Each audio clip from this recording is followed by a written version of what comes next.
حق رفراندوم از فلسطین صحبت میکنید، وقتی از حق این که مردم فلسطین آزادان تا سرنوشت خودشون رو تعیین بکنن، باید مردم ایران هم این آزادی رو داشته باشن. ما از شما میخواییم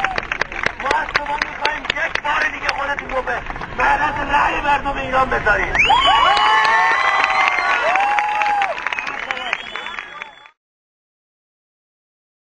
اجتیال و اساسی باید به در کلاساشون برگردن. سلام.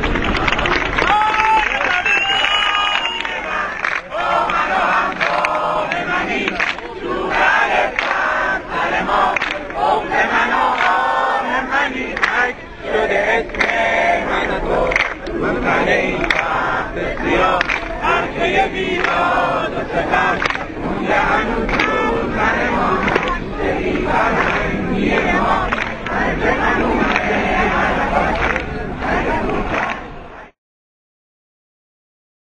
دوستان پلی‌تکنیکی در بند ما باید آزاد بشن.